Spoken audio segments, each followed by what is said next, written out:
हर हर महादेव। मांग महात्म 12वां अध्याय। हर हर महादेव। यमदूत बोला, जो प्राणी मोक्ष की कामना करते हैं उन्हें शालिग्राम का पूजन करना चाहिए। इस स्वरूप में विष्णु पूजन समस्त पापों को नष्ट करने वाला है। शालिग्राम पूजन करने से प्राणी को प्रतिदिन 10,000 राज सूर्य यज्ञों का फल प्राप्त होता है। शालिग्राम भगवान विष्णु का सुंदर स्वरूप है। उनके पूजन से प्राणी के कठोरतम पाप भी नष्ट हो जाते हैं। भगवान विष्णु हमेशा शालिग्राम में विराजते हैं।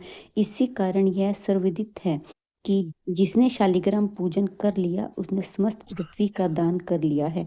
अब 12 शालिग्राम शिलाओं के पूजन का फल सुनो। स्वर्ण कमल द्वारा 12 कल्प तक 12 शिवलिंगों का फल एक बार शालिग्राम के पूजन से प्राप्त होता है। जो 100 शालिग्राम शिलाओं का पूजन करता है वह बैकुंठ भोगने के उपरांत चक्रवर्ती राजा होकर पृथ्वी के सुखों का सेवन करता है। जो शालिग्राम की सदैव पूजा करता है वह बैकुंठ पाता है। शालिग्राम पूजन मात्र से तीर्थ दान यज्ञ आदि कर्मों का फल स्वतः प्राप्त होते हैं।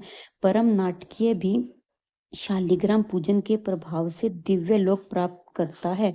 शालिग्राम का अभिषेक करने से समस्त तीर्थों का स्थान का फल मिलता है।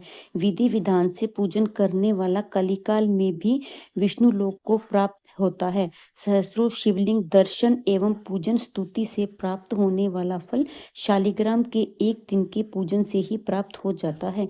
जहाँ शालिग्राम निवास करते हैं उसके पास समस्त देवता महात्मा रहते हैं। जो शालिग्राम के समुख श्राद्ध करते हैं उनके पितर 100 कल्प तक स्वर्ग में रहते हैं। जो शालिग्राम शिला का जल पीते हैं उन्हें अमृतपान का फल प्राप्त होता है। जहाँ शालिग्राम शिला विराजती है वहां से 3 योजन तक की परिधि में किया गया धर्म कार्य 100 गुना फल देता है। साधारण जल में मांग स्नान करने से गिराज फल का प्राप्त होता है। समुद्र में जाने वाली नदियों में स्नान करने से एक पक्ष का और सागर स्नान करने से 1 मास का और एक गोदावरी स्नान में 6 मास का और गंगा स्नान से पूर्ण वर्ष का फल प्राप्त होता है। परंतु शालिग्राम के जल से स्नान करने पर 12 मांग स्नान का फल प्राप्त होता है। इस जल में सहस्त्रों तीर्थों के समान से भी अधिक फल प्राणदी शक्ति होती है। इस जल को पीने वाला मोक्ष पाता है। यदि इसके समीप कोई कीड़ा तक मर जाए तो वह बैकुंठ जाता है। शालिग्राम शिला का दान करने वाला समस्त पृथ्वी दान का फल पाता है। जो शालिग्राम का क्रय विक्रय करता है और सहयोग करता है वे सब महानरक पाते हैं।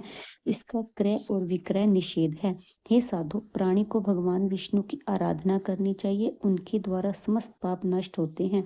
हरि नाम स्मरण मात्र से समस्त बाधाएं नष्ट हो जाती हैं। उनकी शरण में जाने पर यमराज भी उस प्राणी का अनिष्ट नहीं कर सकता। वैष्णव को शिव निंदा नहीं करनी चाहिए। हर हर महादेव। 12वां अध्याय संपूर्ण हुआ। हर हर महादेव। वीडियो अच्छी लगी हो तो लाइक करें, चैनल को सब्सक्राइब करें।